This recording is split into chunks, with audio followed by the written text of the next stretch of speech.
बिस्मिल्लाहिर्रहमानिर्रहीम। अस्सलाम वालेकुम नाज़रीन, आप यूट्यूब चैनल देख रहे हैं, मैं इमरान खान हूँ। यहाँ नाज़रीन पाकिस्तान तहरीक इंसाफ ने IMF के हवाले से जो रिपोर्ट आई उसमें अपना एक बयान जारी किया है। तहरीक इंसाफ बहुत सख्त बयान जारी कर रही है। ये PTI का ऑफिशियल ट्विटर हैंडल है या एक्स का हैंडल है, वहाँ से ये उन्होंने पोस्ट किया एक मवाद। इसमें लिखा है कि IMF रिपोर्ट, पाकिस्तान में बदतरीन करप्शन बेनकाब। आसिम मुनीर तारीख का जालिम तरीन डिक्टेटर और एक जहनी मरीज है। आसिम मुनीर अपनी कुर्सी की हवस में कुछ भी कर सकता है। ये इमरान खान साहब का स्टेटमेंट है जो उन्होंने बाकायदा जेल के अंदर से दिया था, और ये स्टेटमेंट बाकायदा उनके अपने एक्स हैंडल से शाया भी किया गया था। अब इसमें बताया जा रहा है पाकिस्तान तहरीक इंसाफ की जानिब से कि IMF रिपोर्ट पाकिस्तान के रियासती इदारों में बदतरीन करप्शन के होशरुबा इंकशाफात हुए हैं। GDP का 6.5% करप्शन की नज़र हो जाता है, और ये कितना पैसा है? ये लगभग कोई 25 अरब डॉलर्स हैं। ये इतना पैसा है जितना पाकिस्तान, लगभग इससे थोड़े कम पैसों की पाकिस्तान एक्सपोर्ट्स करता है टोटल। इतना पैसा तो करप्शन में ही जाता है पाकिस्तान में। फिर उसके बाद GDP की जो ग्रोथ है वो माली करप्शन की वजह से 2.5% रहेगी, जो इमरान खान साहब के दौर में 2 साल तक लगातार 6% पे तरक्की कर रही थी। फिर SIFC, ये आर्मी चीफ आसिम मुनीर का एक बड़ा शाकार इदारा, और इसकी कानूनी हैसियत और इस पर जवाबदेही के मैकेनिज्म की अदम मौजूदगी पर कड़ी तनकीद की है IMF ने, और उन्होंने कहा शफाफियत के लिए फौरी तौर पे इसकी सालाना रिपोर्ट जारी की जाए। अरबों रुपए के ठेकों में उन्होंने कहा शफाफियत लाई जाए, और जो है वो टेंडरिंग की जाए, यानी इलेक्ट्रॉनिक टेंडरिंग की जाए ताकि पता चले सबको, उसमें शफाफियत आनी चाहिए, और पार्लिमानी निगरानी लाजमी करार दी जाए। टैक्स और अदालती निज़ाम में इस्लाहात का मुतालबा। अच्छा, अदालती निज़ाम के हवाले से मैं आपको एक बात और याद दिलाता हूँ। आपको याद होगा IMF का वफद 11 फरवरी 2025 को सुप्रीम कोर्ट ऑफ पाकिस्तान भी गया था। IMF का वफद, आपको याद होगा मैंने आपसे कहा था कि उस दौर में कि ये हालात आ गए हैं कि पाकिस्तान की अदलिया के साथ IMF का वफद मीटिंग करता फिर रहा। IMF अब पूरी निगरानी कर रहा था, एक एक महकमे में गया, एक एक जगह उन्होंने देखी, उन्होंने आईनी तरमीम का भी जायजा लिया। उन्होंने चेक किया कि पाकिस्तान के साथ ये करने क्या वाले हैं एस्टेब्लिशमेंट वाले। जब उन्होंने सारा कुछ चेक किया तो एक रिपोर्ट उन्होंने बना के दे दी। उन्होंने कहा जी ये रिपोर्ट हमने बना दी है, ये आपके अंदर कमियां कुताहियां, ये काम आप करेंगे तो आप बच जाएंगे, वरना आपका बेड़ा गर्क हो जाएगा। पाकिस्तान की हुकूमत ने वो रिपोर्ट ही छुपा के रख ली। वो रिपोर्ट पब्लिक ही नहीं करते थे। IMF कह रहा पब्लिक करो, ये पब्लिक नहीं कर रहे। फिर IMF ने कहा जी पैसे चाहिए देने, 1.2 अरब डॉलर का रुका हुआ है मामला। इन्होंने कहा जी पैसे तो चाहिए। उन्होंने कहा पहले रिपोर्ट पब्लिक करो। अब वो रिपोर्ट पब्लिक करके ये वो पैसे हासिल करना चाह रहे हैं, लेकिन रिपोर्ट ने इनका सारा का सारा पोल खोल कर रख दिया है। तो उस वक्त चीफ जस्टिस से भी मिले थे, इसके बावजूद उन्हें कोई यकीन नहीं आया कि पाकिस्तान में अदलिया काम कर रही है।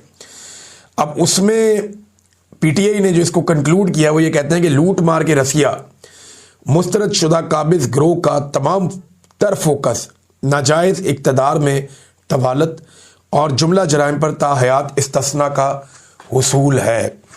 ये जनाब पाकिस्तान तहरीक इंसाफ ने एक बड़ा सख्त स्टेटमेंट जारी किया है IMF के हवाले से।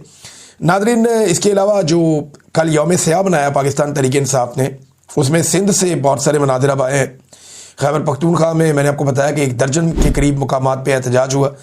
सिंध से लगभग 2 दर्जन के करीब तस्वीर आई हैं जहाँ पे मुख्तलिफ इलाकों में छोटे छोटे एहतजाज हुए हैं, और कुछ बड़े एहतजाज भी हुए हैं 27वीं आईनी तरमीम के ख़िलाफ़, 26वीं आईनी तरमीम के ख़िलाफ़, और इमरान खान साहब की बहनों के ऊपर जो टॉर्चर किया गया उस हवाले से भी।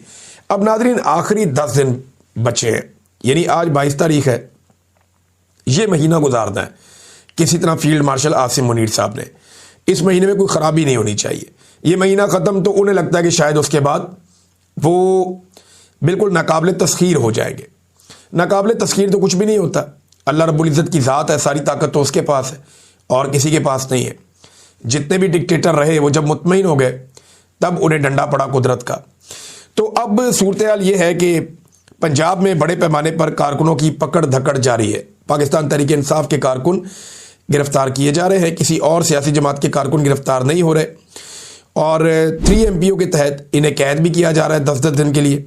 और ये कुछ 10 दिन वाले जो पेपर हैं ये अब सोशल मीडिया पे गर्दिश भी कर रहे हैं। इसमें जो है इंफॉर्मेशन सेक्रेटरी पाकिस्तान तहरीक इंसाफ के शेख वकास अकरम, उन्होंने भी कुछ पेपर जारी किए हैं कि 10-10 दिन के लिए अब ये पाकिस्तान तहरीक इंसाफ के कारकुनों को कैद किया जा रहा है जेलों में 3 MPO के तहत। अब वजह यह है कि इन 10 दिनों के बाद आसिम मुनीर साहब को लगता है कि वो नाकाबिले तस्खीर हो जाएंगे, लेकिन घोड़ा भी यही है तो मैदान भी यही है, जब वक्त आएगा तो पता चल जाएगा। इससे पहले ये लोग यही सोचते थे कि इमरान खान को जेल में डालेंगे सब ठीक हो जाएगा, कुछ नहीं हुआ। फिर इन्हें लगा इमरान खान को सजाएं दे देंगे सब ठीक हो जाएगा, कुछ नहीं हुआ। फिर इन्हें लगा इमरान खान का इंतखाबी निशान छीन लेंगे सब ठीक हो जाएगा, कुछ नहीं हुआ। फिर इन्हें लगा कादी फायद सा आएगा सब ठीक हो जाएगा, आ गया, कुछ नहीं हुआ। फिर इन्हें लगा नवाज शरीफ को वापस लाएंगे तोते उड़ाएगा सब ठीक हो जाएगा, आ गया, तोते उड़ा लिए, कुछ नहीं हुआ। फिर इन्हें लगा 2024 के इंतखाबात में भरपूर धांधली कर लेंगे और अपनी फार्म 47 पे जाली हुकूमत बना लेंगे, सब ठीक हो जाएगा, वो भी करके देख लिया, कुछ नहीं हुआ। फिर इन्हें ज़रूरत पड़ी एक 26वीं तरमीम की, वो भी इन्होंने कर ली। फिर जनाब 26 नवंबर को कत्लेआम करके इन्होंने लगा सब ठीक हो जाएगा, फिर भी कुछ नहीं हुआ। फिर तहरीक लब्बैक के कारकुनों को कत्लेआम कर दिया, सब ठीक हो जाएगा, कुछ भी नहीं हुआ। फिर 27वीं आईनी तरमीम करनी पड़ गई। अब 27वीं आईनी तरमीम करके इन्हें लगता है सब ठीक हो जाएगा, कहाँ ठीक हुआ। अब इन्हें लगता है कि 10 दिन और पाकिस्तान तहरीक इंसाफ को चुप करवा लेंगे तो सब ठीक हो जाएगा। ये ठीक नहीं होना, ये कौम आपका पीछा करेगी, ये आपके पीछे आएगी। पाकिस्तानी इंतज़ार ज़रूर कर सकते हैं, ताख़ीर ज़रूर हो सकती है। मैं पाकिस्तानियों को अच्छी तरह जानता हूँ, पाकिस्तान की एस्टेब्लिशमेंट पाकिस्तान को इतनी अच्छी तरह नहीं जानती। अगर ये जानते होते, वैसे आसिम मुनीर साहब तो जानते ही हैं, इसीलिए उन्होंने इस्तेस्ता ले लिया है कि उन्हें आइडिया है कि पाकिस्तानी क्या कर सकते हैं। इमरान खान का खौफ भी है ना। देखिए, मुझे आज एक बड़े ज़बरदस्त आदमी ने फ़ोन किया, मैं उसको मुश्किल में नहीं डालना चाहता। उसने मुझे कहा कि जितना पाकिस्तान की मिलिट्री एस्टेब्लिशमेंट या फील्ड मार्शल आसिम मुनीर साहब इमरान खान से डर रहे हैं, अगर इतना वो अल्लाह से डरें तो पाकिस्तान की हालत बहुत बेहतर हो सकती थी। लेकिन वो इमरान खान साहब के खौफ में बिला वजह मुब्तला है और ये खौफ उन्हें जीने नहीं दे रहा। कभी इस्तेस्ता लेते हैं, कभी कुछ करते हैं, कभी कुछ करते हैं। तो सारी एक्टिविटीज़ इमरान खान को मद्देनज़र रख के, उनको अपने दिमाग में रख के ये करते रहते हैं। और हालात पाकिस्तान के ये पैदा कर दिए कि पाकिस्तान को लगभग शुमाली कोरिया इन लोगों ने बनाकर रख दिया है। शुमाली कोरिया को अगर आप स्टडी करें ना नाज़रीन, तो वहाँ से कोई शख्स बाहर नहीं जा सकता। जिसने बाहर जाना है उसने सर्टेन गारंटीज देनी है, फिर उसने बाहर जाना है। शुमाली कोरिया से निकल कर बाहर भागना वहाँ के लोगों के लिए जान जोखन का काम है। लोग जनूबी कोरिया जाना चाहते हैं, अगर आप फ्लाइट एक लें शुमाली और जनूबी कोरिया के ऊपर, आप हवा से गुजरें जहाज़ पे रात के वक्त, तो आपको जो अंधेरा नज़र आएगा वो आप आंखें बंद करके जान जाएं कि शुमाली कोरिया बेड़े गर्क हो गया उसका। अगले वीलॉग में आपको बताऊंगा। अब तक के लिए इतनी, अपना ख्याल रखिएगा, अपने चैनल का भी। अल्लाह हाफ़िज़।